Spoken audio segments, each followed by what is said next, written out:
A recently released study suggests poverty and hunger remain serious, ongoing problems in Oklahoma. While the state has shown modest improvement in several areas, numbers from the 2017 Kids Count report show Oklahoma continues to lag behind other states when it comes to the well-being of its children. The Kids Count profile provides a snapshot of child well-being across 16 key indicators in the areas of health, family and community, economic well-being, and education. Oklahoma did improve its overall rankings over last year, moving up one place to 36th. Still, Oklahoma Institute for Child Advocacy Executive Director Joe Dorman says that's not enough, noting that 22% of Oklahoma children currently live in poverty. We've talked about the numbers through the years about where we rank with kids in poverty, with the economic trauma that our families are facing, and we simply must do a better job. Dorman says he would like to see lawmakers reverse some decisions made in recent years, which he believes have hurt families. Well, certainly we'd like to see the legislature take action on something like restoring the Earned Income Tax Credit, providing opportunities for those families to keep a little bit of money in their pocket. And we're talking about those families that are struggling and living paycheck to paycheck. We need to see more of those programs that are available for families to help them better their lives. The OICA did work with lawmakers last session to address the issue of child nutrition, with the legislature passing a measure to support greater partnerships between food banks and public schools. According to the Regional Food Bank of Oklahoma, 1 in 4 children in the state struggles with hunger, and Marketing Director Angie Doss says things have gotten worse in recent years. The Regional Food Bank has increased the number of clients we serve every week by 40%. This year alone in our backpack program, we added an additional 3,000 children we didn't know that needed to be served at the beginning of the year. It's a problem which grows more acute during the summer months. Families who were relying and getting support from the free and reduced price meal program are no longer getting that. We've had a lot of reports from clients saying they've had to choose between paying for electricity in the summer and also paying for food for their children, and that's a choice that no parent should ever have to make.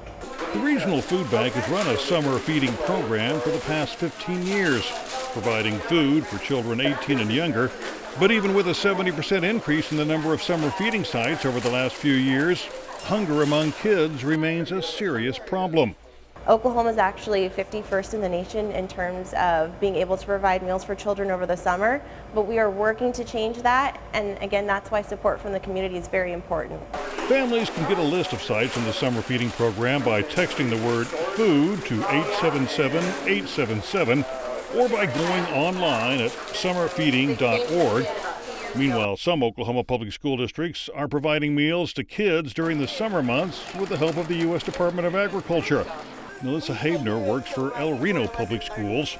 We're out here giving lunches to kids 18 and under for the summer, and that way we can make sure that they've got at least one good square meal in their bellies every day. The El Reno School District last year used funding from the USDA and supplemental grants to acquire a mobile food truck.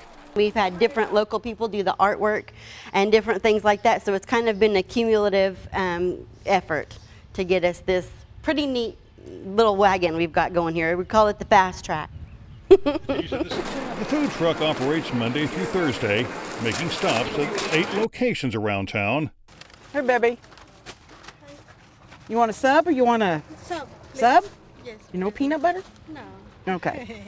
We go to all of the camps, whether it be the basketball, the wrestling, the baseball, the soccer camps, and we make sure that those kids are getting their lunches as well. But we have a schedule set up at each site so that everybody knows that for each day on 30 minutes on each time that we're going to be at the different sites, and we have kids come to us. This year, the district added a mobile kitchen to provide hot meals to the kids. Hey buddy, how you doing? You want a hot dog? Does that sound good? The trailer, which was constructed by Oklahoma Corrections Industries, was the brainchild of El Reno Public Schools Child Nutrition Director Jeff Edwards. We have the production up here and the smokers and the grills, and so we're set up kind of to do rapid cook and the batch cook. Edwards, who came to the El Reno district 2 years ago, says he saw a need that had to be addressed. We knew we had a lot of hungry kids that weren't going to get nutritional services during the summer. So we know we have 1 in 4 of our kids that are at risk for hunger, so we just decided to come up with a way to serve those kids and keep them going during the summer.